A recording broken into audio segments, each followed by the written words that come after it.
بسم الله الرحمن الرحيم بسم الله الرحمن الرحيم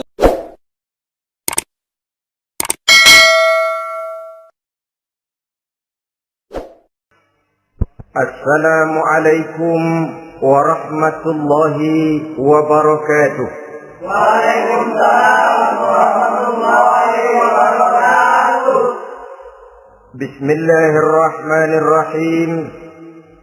الحمد لله رب العالمين، وبه نستعين على أمور الدنيا والدين، والصلاة والسلام على أشرف الأنبياء والمرسلين سيدنا ومولانا محمد وعلى آله وأصحابه المجاهدين الطاهرين. أما بعد. Saudara-saudara kaum muslimin rahimakumullah, di dalam surah Al-Ankabut ayat 2, Allah subhanahu wa ta'ala memberikan peringatan, ahasiban nasu ayyutraku ayyaqulu amanna wa hum la yuftanun. Adakah manusia menyangka bahwa mereka akan dibiarkan saja mengucapkan amanna, dibiarkan saja mengatakan kami beriman kepada Allah, wa hum la yuftanun, padahal mereka belum diuji lebih dahulu. Ini berarti apabila seseorang sudah berani mengatakan amanna, kami beriman kepada Allah, maka hendaklah ia bersiap-siap untuk menghadapi ujian. Setelah ujian datang, barulah akan nampak nyata kadar dan kualitas keimanan yang dimiliki oleh seseorang. Timbul pertanyaan, mengapa orang yang beriman yang justru diuji oleh Allah subhanahu wa ta'ala? Logikanya tentu ringan saja, bahwa yang mengikuti ulangan di sekolah tentu adalah anak-anak sekolah. Kalau tidak sekolah, tentu saja tidak perlu ikut ulangan. Makin tinggi kelasnya, makin berat soal ulangan yang diberikan kepadanya. Demikianlah dalam kehidupan beragama. Justru yang beriman, yang mendapat ujian dari Allah subhanahu wa ta'ala, semakin tinggi nilai kualitas keimanannya, akan semakin berat ujian dan cobaan yang diberikan kepadanya. Nabi kita Muhammad sallallahu alaihi wasallam pernah pula memperingatkan. Beliau bersabda, inna asyaddal bala'i al-anbiya, thumma al-awliya, thumma al-ulama, thumma al-amsal fal-amsal, ubtuliyan nasu ala hasabi dinih.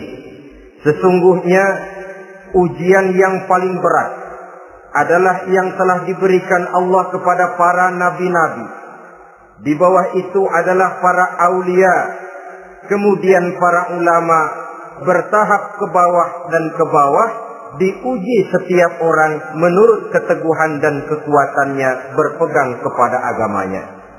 Jadi semakin teguh kita berpegang kepada ajaran agama, semakin dekat kita dengan aturan-aturan agama, semakin berat ujian dan cobaan yang datang menimpa kehidupan ini.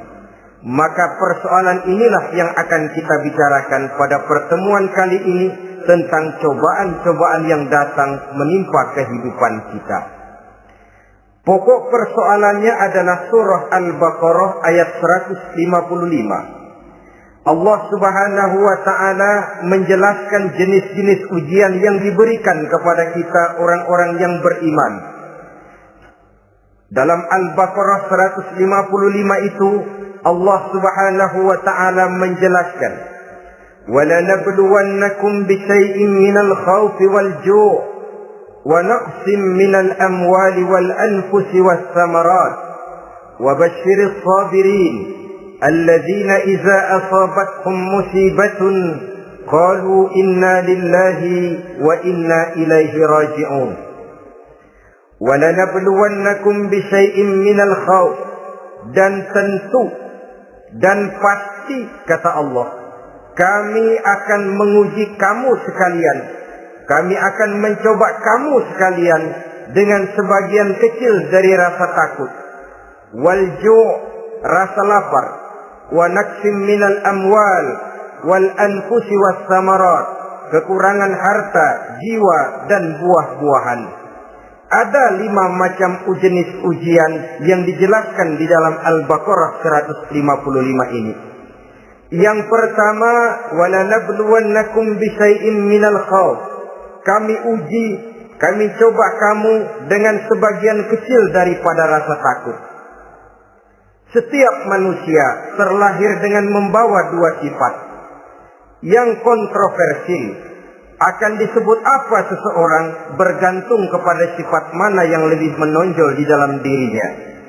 Tiap orang punya rasa berani, tiap orang punya rasa takut. Kalau beraninya lebih besar daripada takutnya, ia dinamakan pemberani. Tapi kalau takutnya yang lebih besar daripada beraninya, ia dinamakan penakut. Tapi yang jelas 2 sifat kontroversial ini memang ada dalam diri manusia. Akan diuji kamu sekalian dengan sebagian kecil daripada rasa takut. Takut yang kadang-kadang tidak beralasan. Yang kaya takut jatuh miskin, yang punya jabatan takut kehilangan kedudukan dan pengaruhnya, dan pada akhirnya yang hidup pun menjadi takut mati. Sesuatu yang sungguh tidak beralasan dan menimbulkan kegelisahan di dalam kehidupan. Mari kita lihat dampak yang ditimbulkan oleh rasa takut ini. Ada orang kaya yang takut jatuh miskin. Akibat rasa takutnya ini, pertama, ia menumpuk-numpuk harta sebisa-bisanya dengan menghalalkan segala macam cara. Tidak peduli halal haram, tidak ngerti hak batil, tidak tahu hak dan pantas dan ma'ruf munkar atau tercela. Yang penting ia bisa menumpuk-numpuk harta, menimbun-nimbunnya, tidak hanya cukup untuk dirinya sendiri. Kalau perlu anaknya sudah dipersiapkan untuk jadi orang kaya, cucunya disiapkan jadi orang kaya, anak cucunya, cucu-cucunya, seluruhnya. Dia takut jatuh miskin. Kemudian akibat dari rasa takut ini, ia pun terjebak ke dalam penyakit bakhil bin pelit alias kikir. Tidak sedikit pun tergerak hatinya untuk memberikan bantuan dan pertolongan kepada mereka yang memang memerlukannya. Termasuklah ia ke dalam apa yang diingatkan Allah, allazi jama'a malan wa ajjadahu yahsabu anna malahu akhlada. Orang-orang yang menumpuk-numpuk harta kemudian menghitung-hitungnya. Dia menyangka bahwa hartanya akan dapat mengekalkan kehidupannya di dunia ini. Dia menyangka hartanya akan dapat mengekalkan kebahagiaannya di dalam kehidupan ini. Maka kerjanya hanya menumpuk dan menumpuk, dan dia sangat takut untuk jatuh miskin. Saudara-saudara kaum muslimin rahimakumullah. Lalu yang kebetulan punya jabatan takut kehilangan kedudukan dan pengaruhnya. Maka ia akan melakukan segala cara dan jalan untuk menjaga keamanan dan ketenangan dari jabatan yang sedang didudukinya. Hilang kesadaran bahwa jabatan adalah amanah. Hilang pengertian bahwa kedudukan adalah alat untuk berbuat baik dan mengabdi kepada sesamanya. Yang ada pikirannya hanyalah bagaimana menjaga kedudukan dan pengaruhnya agar tetap ada dalam dirinya. Segala cara pun dilakukan dan kadang-kadang ia kehilangan kontrolnya. Kemudian pada akhirnya manusia pun dilanda oleh perasaan takut mati. Sungguh sangat tidak beralasan sama sekali. Karena mati adalah kewajiban dari semua yang bernama hidup. Dan Nabi mengingatkan, al-mautu babun fa kullun nasi dakhilu. Mati adalah merupakan satu pintu yang setiap orang akan masuk ke dalam pintu itu. Bahkan mati sesungguhnya bisa merupakan nasihat di dalam kehidupan kita. Beliau bersabda, taraktu fikum nasihataini, nasiqan wa samitan. Aku tinggalkan kepada kamu dua macam nasihat. Pertama, nasihat yang pandai bicara, dan yang kedua, nasihat yang diam saja. Sahabat bertanya, nasihat yang pandai bicara itu apa ya Rasul? Beliau menjawab, Al-Quran. Kalau nasihat yang diam saja apa ya Rasul? Beliau menjawab, maut. Saudara-saudara kaum muslimin rahimakumullah, yang kaya takut miskin, yang punya jabatan takut kehilangan kedudukan dan pengaruhnya, dan pada akhirnya yang hidup pun menjadi takut mati. Sesungguhnya takut-takut yang sangat tidak beralasan sama sekali.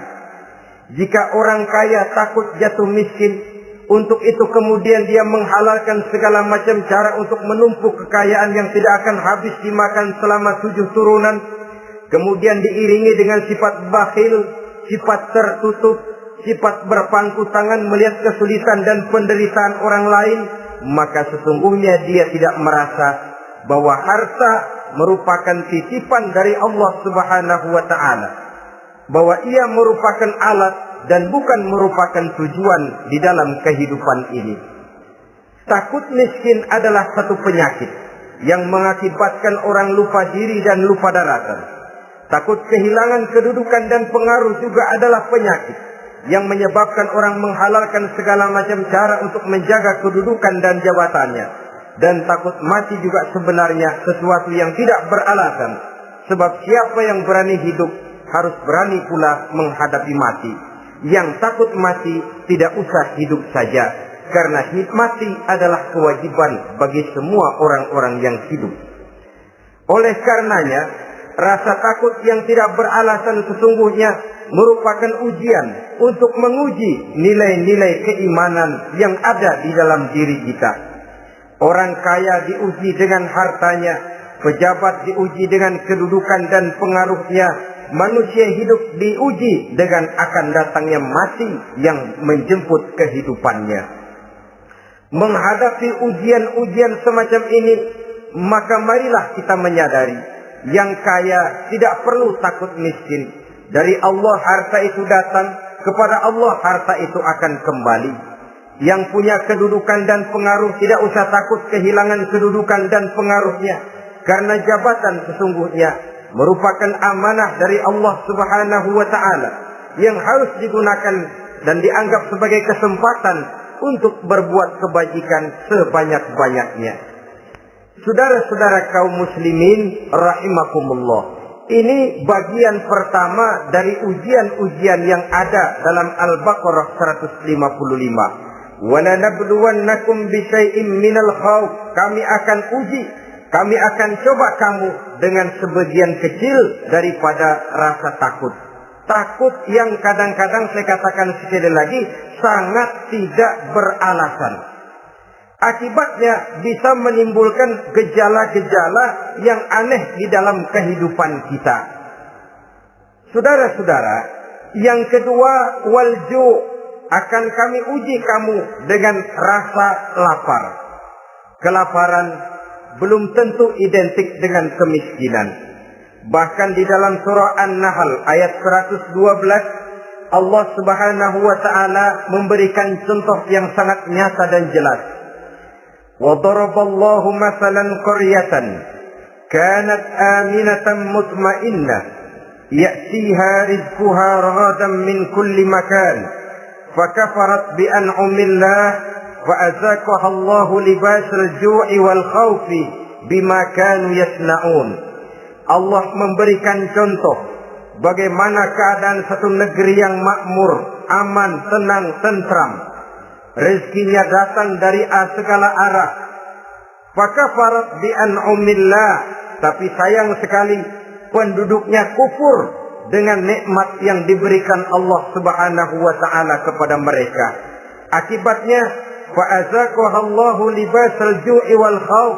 Allah timpakan kepada mereka kelaparan dan ketakutan bima kanu yasnaun, sebagai akibat dari apa yang telah mereka lakukan.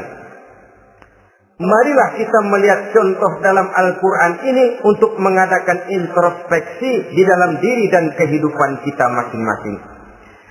Adalah satu keberuntungan bahwa kita sebagai manusia dijadikan Allah sebagai khalifahnya di permukaan bumi ini, yang ditugaskan untuk membudidayakan alam, mengelola dan mengambil manfaatnya bagi sebesar-besar manfaat di dalam kehidupan kita. Dijadikannya bumi untuk tempat tinggal kita sebagai hamparan di mana segala fasilitas dan kebutuhan hidup kita tersedia. Tinggal lagi kita pandai-pandai mengelolanya. Apalagi buat kita Muslim yang tinggal di persada Nusantara tercinta Indonesia ini. Satu negara yang orang katakan untayan jamrud katulistiwa, yang hijau ranau subur makmur, melahirkan slogan dengan kata gemah rifah loh jenawi toto tentrem kerto raharjo. Negara yang demikian subur, negara yang demikian indah, negara yang demikian hijau ranau ini, apabila kita terkena fakafarat bi an'umillah, kufur kepada nikmat yang diberikan oleh Allah kepada kita, dia tidak akan mendatangkan ketenangan, dia tidak akan mendatangkan kesejahteraan, bahkan akan sangat boleh jadi akan menimbulkan kekacauan, ketidaktenangan dan kelaparan di tengah negara yang subur makmur. Inilah yang sangat menyedihkan. Kenapa ini bisa terjadi? Fakafarat bi an'umillah, orang kufur terhadap nikmat yang diberikan Allah Subhanahu wa taala. Diberikan negara yang subur, makmur, indah, hijau ranau, tapi dikelola dengan cara yang brutal dan membabi buta. Menguras sumber daya alam melampaui sebagaimana yang seharusnya, sehingga memperkosa keadaan alam itu sendiri. Hutan dan belukar yang ditebangi secara liar dan sembarangan akan melahirkan gurun-gurun pasir yang gersang dan tandus. Sehingga dengan demikian maka akan mengakibatkan malapetaka bagi kehidupan manusia itu sendiri. Begitu juga percobaan-percobaan ilmu pengetahuan yang mengundang dan mengandung reaktor-reaktor nuklir akan memberikan luka kepada alam itu sendiri, yang mengakibatkan akan kembali kerugian kepada makhluk bernama manusia. Saudara-saudara kaum muslimin rahimakumullah. Jadi dengan demikian, di dalam satu negara yang subur, hijau, ranau dan makmur, bisa saja terjadi kelaparan apabila kita ingkar, tidak mau bersyukur terhadap nikmat yang diberikan Allah kepada kita. Kita kelola alam ini seenak perut kita saja dengan tidak memikirkan akibatnya di kelak kemudian hari nanti. Kita ambil satu contoh. Orang-orang tua kita dulu pada umur 60 tahun, 70 tahun, kalau dia menanam kelapa, orang lalu bertanya, kakek nanam kelapa untuk siapa nanti? Apa jawabannya? Untuk anak cucu saya. Umur 60 tahun atau umur 70 tahun, ia masih menanam pohon kelapa. Untuk apa katanya? Untuk anak cucu saya di belakang kemudian hari nanti. Orang yang bisa menanamkan sesuatu untuk generasi yang akan datang, itulah orang tua yang bijaksana. Tapi orang yang menanam sesuatu hanya untuk kepentingan dirinya sendiri saja, maka itulah orang yang hanya mementingkan diri sendiri atau orang egois. Tapi lebih celaka lagi, orang yang mau melakukan sesuatu yang akan meninggalkan akibat bagi generasi yang akan datang, akibat yang tidak baik, itulah orang yang aniaya, orang yang zalim di dalam kehidupan kita. Bumi, tempat di mana kita manusia tinggal, bukan satu wujud yang tanpa batas. Pernahkah kita membayangkan cuma satu bumi untuk dihuni oleh 5 miliar lebih dari makhluk bernama manusia, yang kadang-kadang pertumbuhan sarana untuk menunjang kehidupan tidak sepesat pertumbuhan jumlah makhluk bernama manusia itu sendiri. Oleh karena itu kita dituntut untuk pandai-pandai mengelola, membudidayakan alam ini dengan tetap menjaga keseimbangannya, sehingga bahaya kelaparan yang merupakan ujian di dalam kehidupan, insya Allah tidak akan kita temukan di dalam kehidupan kita. Saudara-saudara kaum muslimin rahimakumullah, ini kelaparan dalam artian sebagai satu bangsa. Bisa juga kelaparan dalam artian dalam kehidupan pribadi daripada manusia.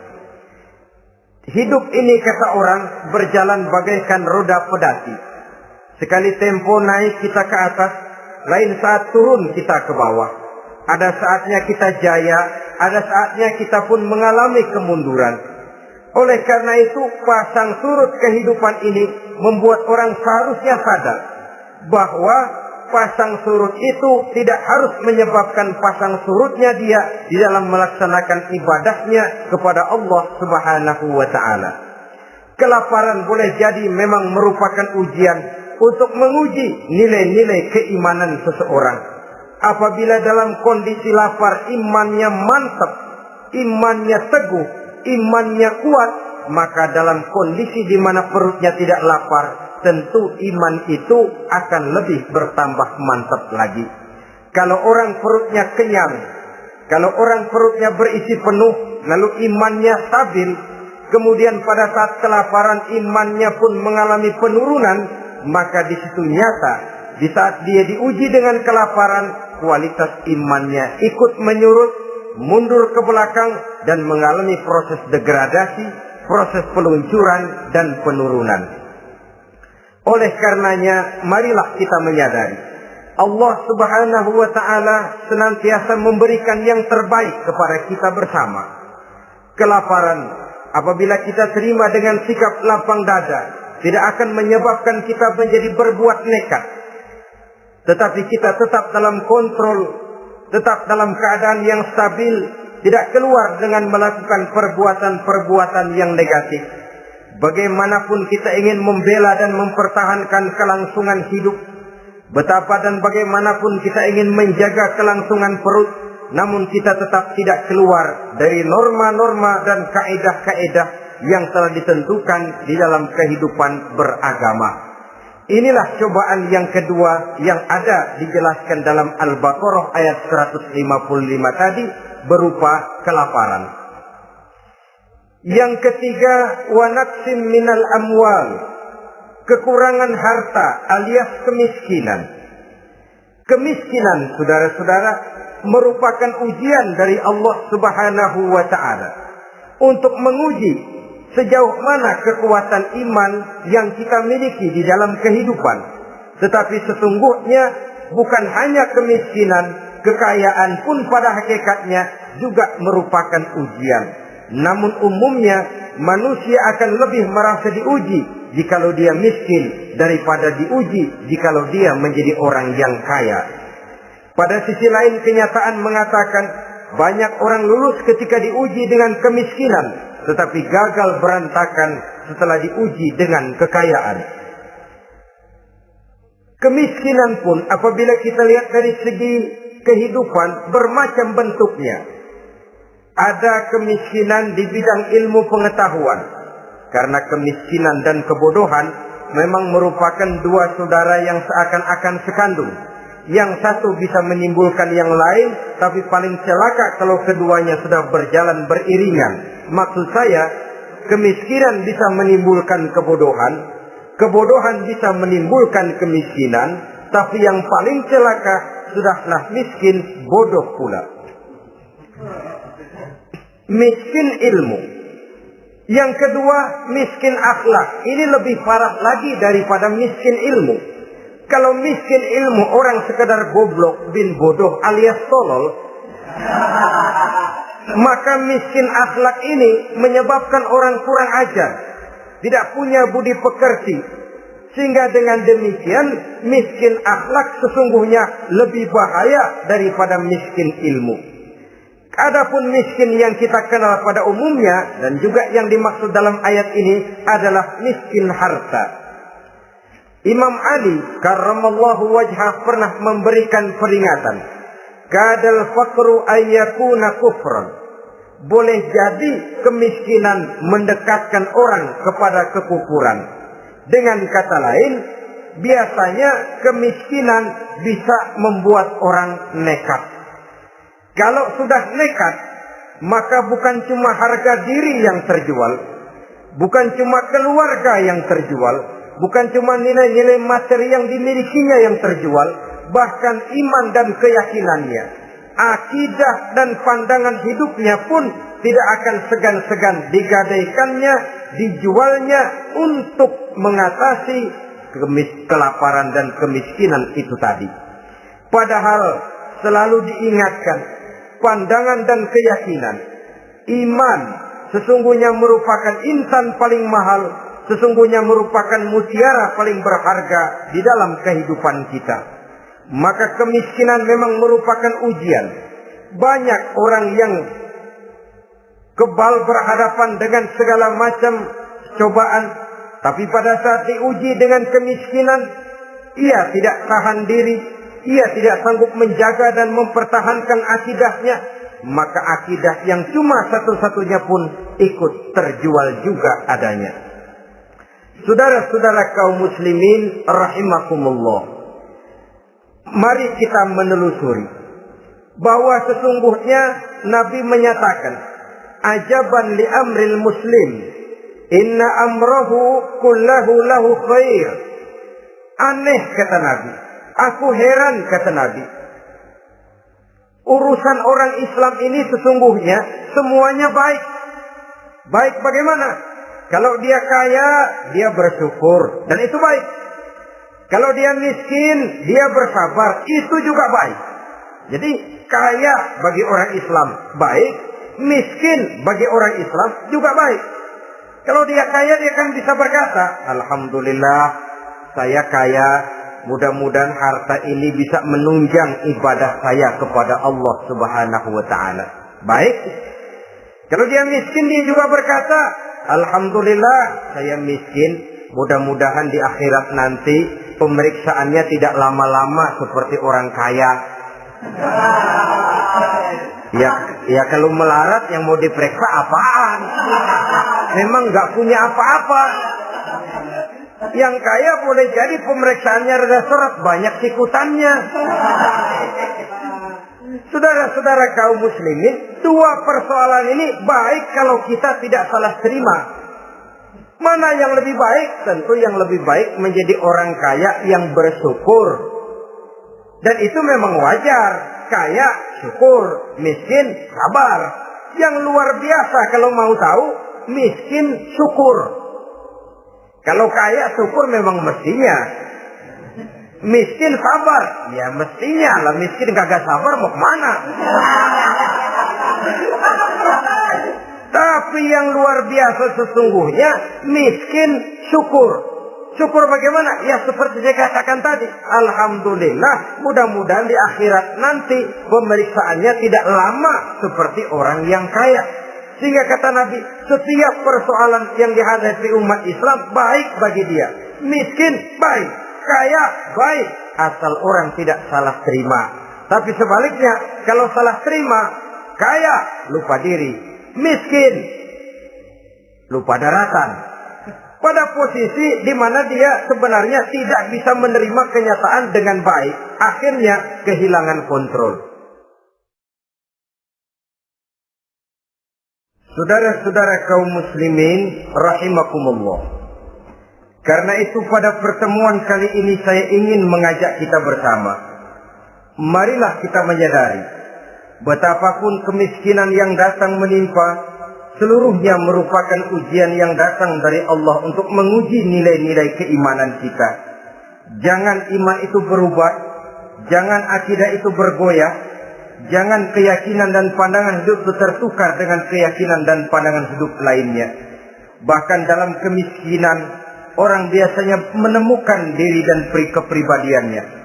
Dalam kemiskinan, orang bisa berjalan lebih lurus untuk mendekati Allah Subhanahu wa taala. Sesungguhnya kemiskinan bukan merupakan sesuatu yang harus kita takuti, apalagi kalau ia memang merupakan ujian. Kemiskinan yang merupakan ujian adalah kemiskinan yang akan berakhir dengan kebaikan. Saudara-saudara kaum muslimin Tapi jangan lupa membicarakan pokok persoalannya. Ini kalau kemiskinan menimpa orang-orang yang beriman, itu yang ujian. Kalau nggak beriman, melarat, bukan ujian, persekot.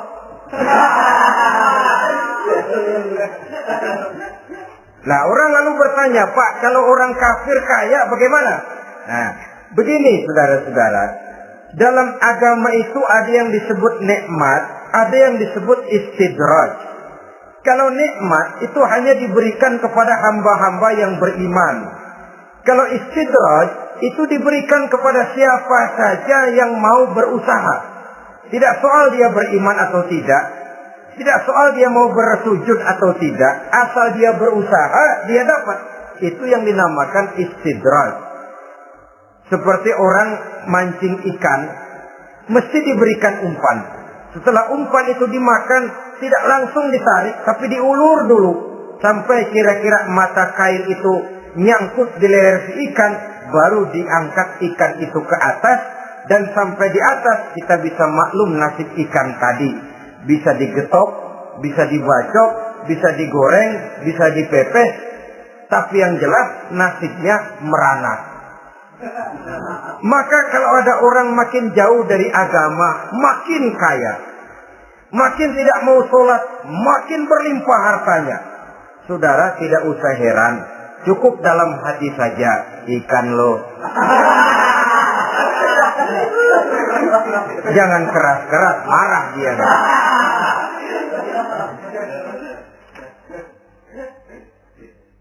Kemiskinan apabila didasari dengan sikap keimanan merupakan ujian untuk menguji kualitas keimanan seseorang.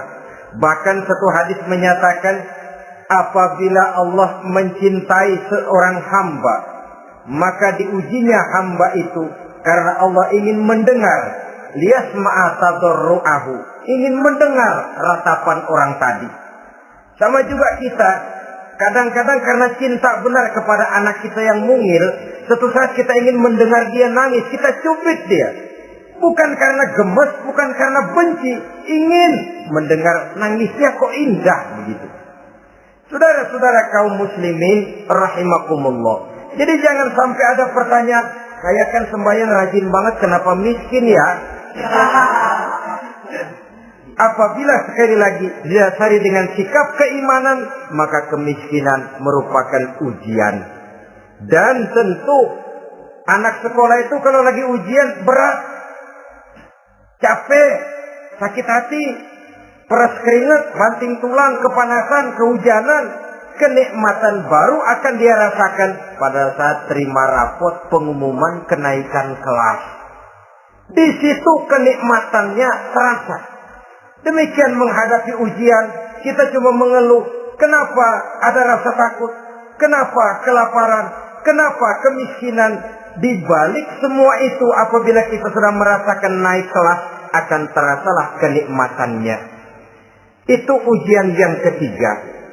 Yang keempat yang diceritakan dalam Al-Baqarah 155, wal anfus ay wa naqsim minal anfus, kekurangan jiwa atau kematian. Saudara-saudara, yang hidup takut mati, padahal semua makhluk hidup harus berani mati. Bagaimanapun takutnya kita kepada mati, bisakah kita menghindarkan diri dari dia? Bagaimanapun kita tidak ingin bertemu malaikat maut, kemana kita akan lari bila dia datang mengetuk pintu?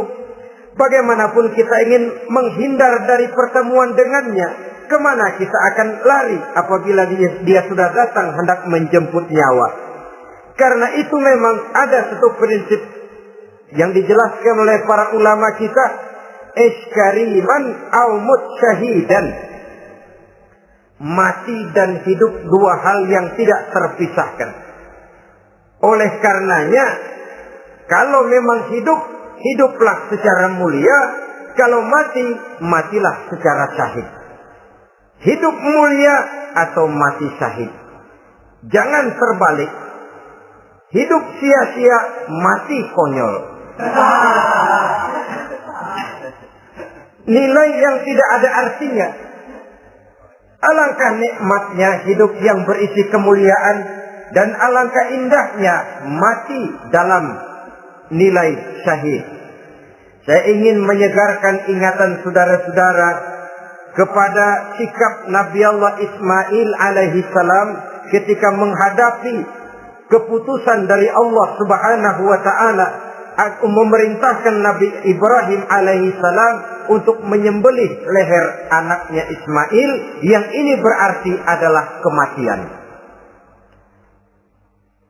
Ketika datang perintah untuk menyembelih leher Nabi Ismail, Nabi Ibrahim berkata kepada putranya, "Ya bunayya inni ara fil manami anni azbahuka fanzur madza tara." Ananda Ismail, ayah mimpi diperintah oleh Allah untuk menyembelih lehermu. Menurut pendapatmu bagaimana mimpi ini, nak? Laksanakan atau tidak usah? Saya tidak sanggup membayangkan. Anak cuma satu-satunya. Sudah lama diharapkan. Si buah hati belahan jantung pelanjut cerita penerus sejarah. Ketika anak ini sedang lucu-lucunya, turun perintah untuk menyembelihnya. Ya, kalau anak kita banyak, turun perintah potong leher anakmu, mungkin kita bisa pilih yang mana yang rada bandelan nih.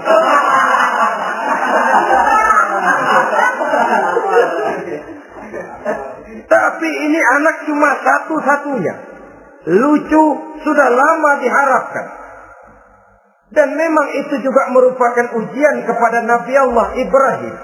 Seolah-olah Allah berkata, "Hai Ibrahim, dahulu sebelum kau punya anak, kau memang cinta kepadaku.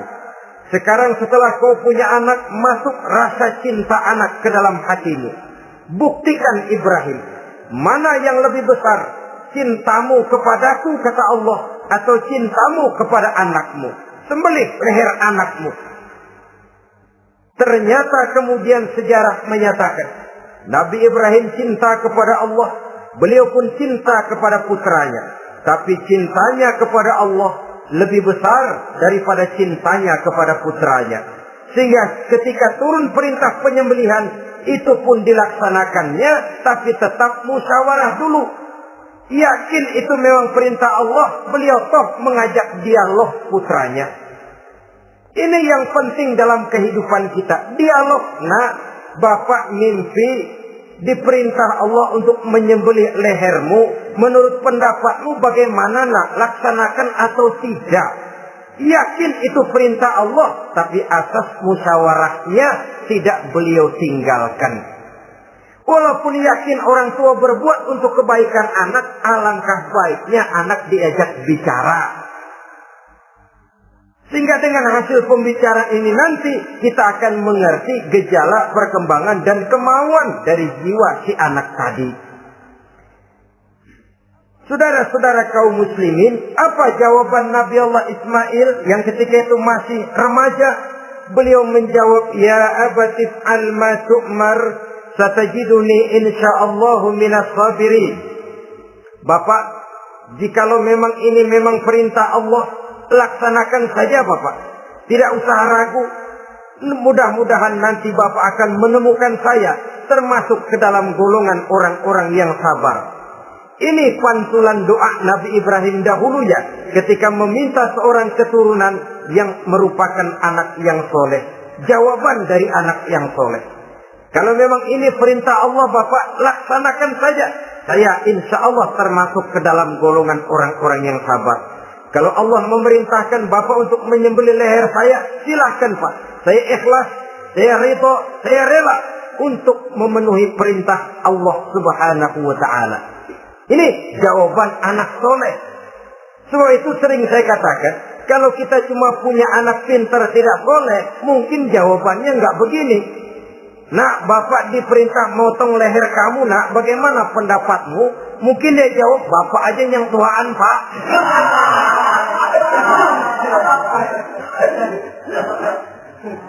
Saudara-saudara kaum muslimin rahimakumullah.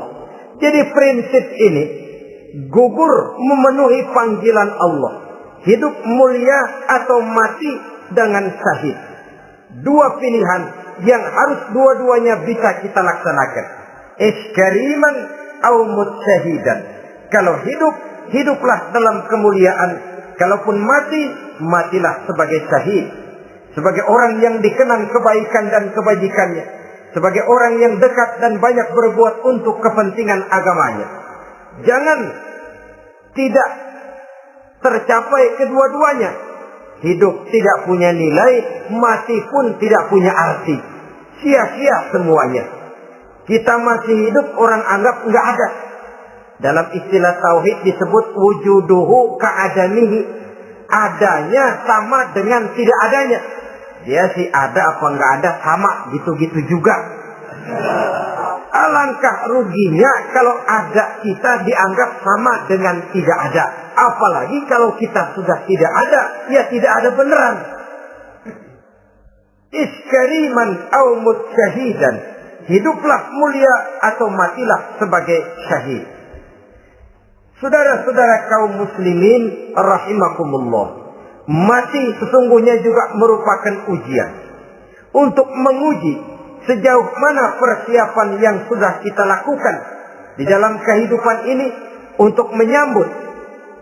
Dan tidak cuma sekedar untuk menyambut, tapi juga untuk mengarungi kehidupan sesudah kematian itu sendiri. Sebab kematian bukan akhir dari segalanya. Kematian cuma satu pintu di mana kita akan masuk dan akan berjalan kembali menelusuri fase-fase kehidupan yang telah ditentukan oleh Allah Subhanahu wa taala.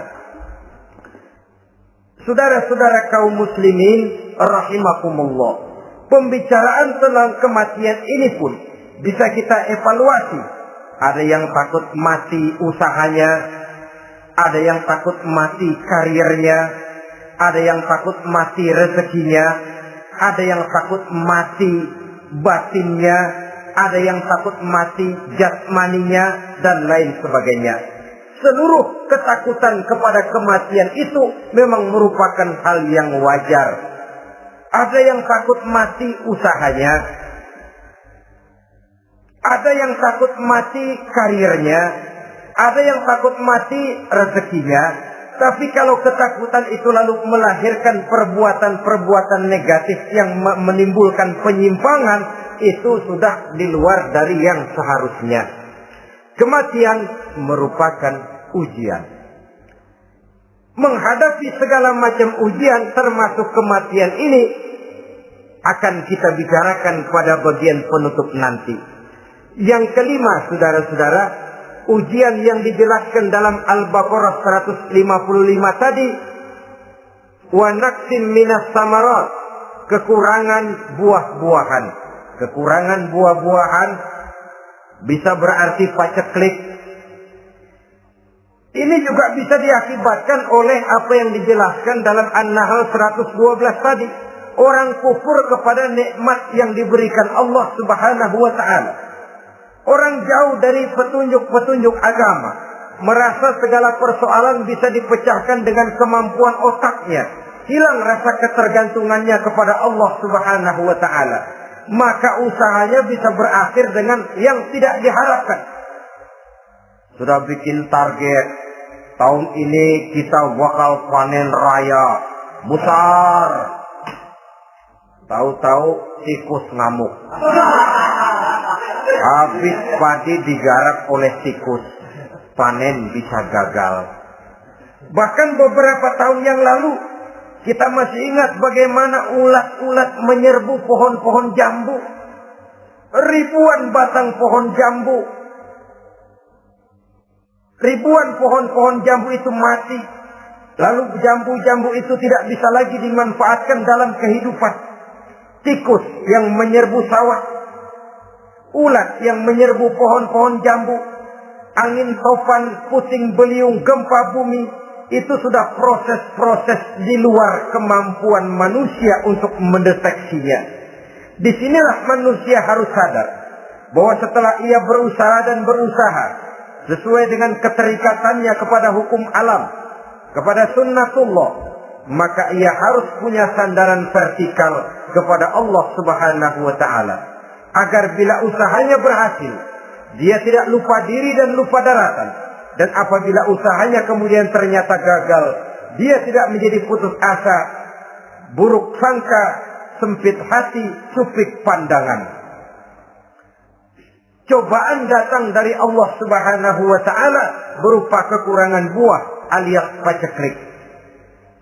Saudara-saudara, menghadapi cobaan dan ujian yang saya katakan tadi, 5 macam ini, apa konsepnya, apa jalan keluarnya? Ayat selanjutnya dalam kalimat tadi menjelaskan, wabasyiris sabirin, menghadapi ujian-ujian dalam hidup, baik rasa takut, kelaparan, kemiskinan, kematian, kekurangan harta, kekurangan buah-buahan. Wabasyiris sabirin, gembirakan orang-orang yang sabar.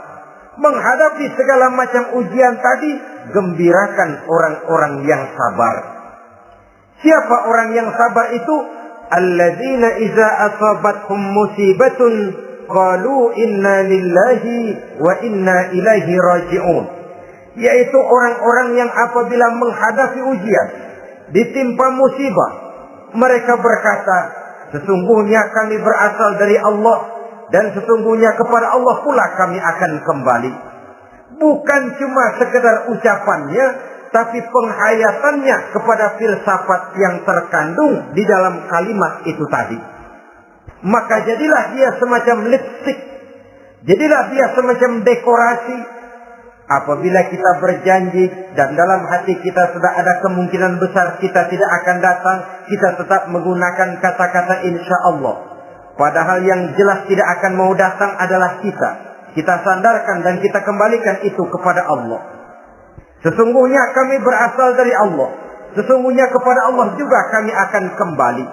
Bukan cuma sekedar ucapannya, tapi juga penghayatan kepada filsafat yang terkandung di dalamnya.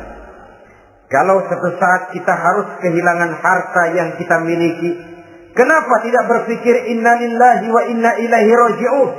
Bahwa dulu pun ketika lahir ke dunia ini, tidak ada harta yang saya bawa. Kalau sekarang harta itu hilang, inna lillahi wa inna ilaihi raji'un. Itu yang saya maksud. Kalau sekarang, kalau suatu saat kita harus melepaskan pangkat jabatan yang kita sayangi, kenapa kita tidak kembali kepada inna lillahi? Dulu pun ketika waktu lahir ke dunia ini, tidak ada pangkat dan jabatan yang saya bawa. Kalau sekarang harus pensiun, inna lillahi wa inna ilaihi raji'un. Ini kadang-kadang enggak. Dengar mau mutasi, mau pensiun, mulutnya innalillahi, tapi gerbek-gerbek dukun diusut.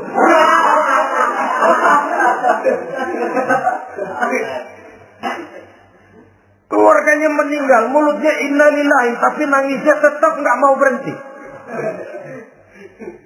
Bukan cuma sekedar ucapannya, tetapi penghayatan kepada nilai dan filsafat yang terkandung di dalam kalimat innalillahi itu.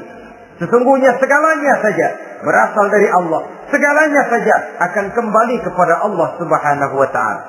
Kalau ini yang kita jadikan landasan, maka sesungguhnya menghadapi berbagai ujian ini, kita tidak akan salah tingkah, tidak akan salah tingkah, tidak akan salah sikap. Kalau sudah ini dasar dan fondasi yang menjadi landasan tempat di mana seluruh cobaan datang bertumpuk, segalanya datang dari Allah, segalanya akan kembali kepada Allah, maka betapapun bertumpuk ujian datang menimpa, rasanya tidak akan lagi membuat kita goyah, karena fondasi tempat kita berdiri sudah demikian kokoh dan kuatnya. Dan fondasi itu inna lillahi wa inna ilaihi raji'un. Segalanya datang dari Allah, segalanya akan kembali kepada Allah Subhanahu wa Ta'ala. Keyakinan ini memberikan kelapangan jiwa. Dari kelapangan jiwa, maka akan tertuang ketenangan dan ketentraman. Jauh dari stres, jauh dari darah tinggi, jauh dari bingung, jauh dari rasa takut. Segalanya sudah kita kembalikan kepada Allah Subhanahu wa Ta'ala. Saudara-saudara kaum muslimin rahimakumullah. Oleh karenanya, ini jalan keluar dan inilah orang yang sabar. Yaitu orang yang mengembalikan segala persoalan bahwa segalanya datang dari Allah, segalanya akan kembali kepada Allah. Bukan sabar dalam pengertian kita sehari-hari. Sabar, maaf ya, dalam pengertian kita sehari-hari biasanya orang yang sabar yang gak banyak tingkah. Diam, gak salah apa-apa, kepala dikelepak. Diam aja. Ente gak salah apa-apa dikelepak, diem ya. Gue lagi sabar, diem loh. Rasanya ini sih, kalau sabar macam ini yang kita punya, boleh jadi kita akan tertindas terus. Sebab itu pada penghujung surah Al-Asr, Allah menggandengkan antara tawasau bil haq dengan tawasau bis sabr. Kebenaran dan kesabaran, dua hal yang memang tidak boleh terpisahkan satu dengan yang lain. Kalau kita benar, kita harus sabar. Kalau kita mau sabar, harus karena benar. Apabila kebenaran satu prinsip, maka kesabaran adalah satu strategi. Prinsip yang tanpa strategi bisa membuat kita tidak akan mencapai tujuan yang kita harapkan. Artinya, kebenaran tanpa kesabaran membuat kita mudah dipatahkan orang, tapi kesabaran tanpa kebenaran akan membuat kita diinjak terus oleh orang lain. Karena itu, kalau yakin kita benar, harus sabar. Kalau mau bersabar, harus karena benar. Dalam hal ini, sifat sabar yang dicontohkan oleh Rasulullah Sallallahu Alaihi Wasallam sungguh memang merupakan jadi panutan. Sepanjang persoalannya adalah persoalan pribadi. Sepanjang pribadi beliau yang dihina, sepanjang pribadi beliau yang dicaci maki, beliau biasanya bisa mengendalikan diri. Tapi kalau sudah agama masalahnya, maka beliau pun tidak segan-segan mencabut pedang maju ke medan perang. Bukan untuk memaksakan agama dan keyakinan, karena agama dan keyakinan memang tidak bisa dipaksakan. Tapi untuk menjaga, membela dan mempertahankan agama dari hinaan, cemoohan dan caci maki orang lain. Yang kita lakukan sebaliknya. Kalau pribadi kita yang dihina, marahnya 17 langit. Tapi kalau sudah agama dicaci maki orang, agama dihina orang, agama diremehkan orang, biarin dah, masih banyak ustaz. Cuma masalah ustadkah agama itu? Cuma urusan kiaikah agama itu? Tidak. Agama itu urusan setiap pribadi muslim. Ya, dia jadi pengusaha, ya dia jadi pejabat, ya dia jadi seniman, ya dia jadi teknokrat, ya dia jadi ekonom, ya dia jadi pakar di berbagai bidang. Agama adalah masalah setiap kita. Kalau pribadi Nabi yang dicaci, pribadi yang dihina dan dicemoohkan orang, beliau mengendalikan diri. Tapi kalau sudah agama taruhannya, beliau tidak segan-segan cabut pedang maju ke medan perang. Sabar tapi pada tempatnya. Sabar tidak dalam artian diam, delohom, ayem-ayem, gelenggem, menunggu embun yang turun dari langit. Emang lagi lapar, sabar aja. Gak usah makan, nanti juga waktunya Tuhan kasih kenyang-kenyang. Kalau sabar macam ini yang kita pakai, lapar terus dah.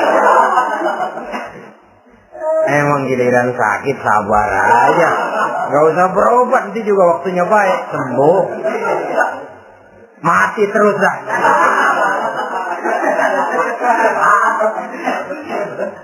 Ya, perkara ada orang sakit tidak berobat sembuh, itu hak Allah. Tapi tidak boleh kita jadikan sandaran, apalagi kalau makom kita dengan Allah masih sedemikian jauhnya. Itu hanya ucapan dari orang-orang yang makom dia dengan Allah itu sudah tidak ada jarak. Permohonannya dipenuhi, kehendaknya dituruti, sebab dia dengan Allah sudah sedemikian dekatnya. Kalau kita masalahnya, yang antara kita dengan Allah ini dilapisi oleh dosa dan kesalahan yang kita kerjakan sendiri, rasanya kita masih harus banyak berbuat sesuai dengan keterikatan kita kepada sunnatullah itu. Orang yang sabar adalah orang yang sadar kepada hakikat dan filsafat yang terkandung di dalam kalimat inna lillah wa inna ilaihi raji'un. Segalanya datang dari Allah, segalanya pun akan kembali kepada Allah. Harta yang hilang tidak membuat kita gundah, pangkat yang harus kita tanggalkan tidak membuat kita kecil hati, dan tidak akan meninggalkan medan pengabdian. Kenapa? Kita cuma menganggap itu satu titipan. Lain kalau kita anggap itu punya kita, jabatan punya kita. Nah, itu yang kita suka uangkeng.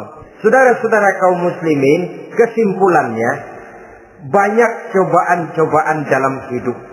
Yang dibicarakan dalam Al-Baqarah 155 ini sebagian kecil dari rasa takut, kelaparan, kemiskinan, kematian, dan kekurangan buah-buahan. Menghadapi segala macam ujian tadi, kembalilah kita kepada dasar inna lillahi wa inna ilaihi raji'un. Segalanya datang dari Allah, segalanya pun akan kembali kepada Allah. Semoga dengan sikap ini kita akan lapang dada menghadapi ujian, dan akan semakin tangguh iman dan akidah kita menghadapi cobaan yang datang menimpa. Inilah pertemuan pada kali ini. Semoga ada manfaatnya. Terima kasih atas segala perhatian. Mohon maaf atas segala kekurangan. Usikum wa nafsi bitaqwallah. Wassalamualaikum warahmatullahi wabarakatuh. Waalaikumsalam warahmatullahi wabarakatuh.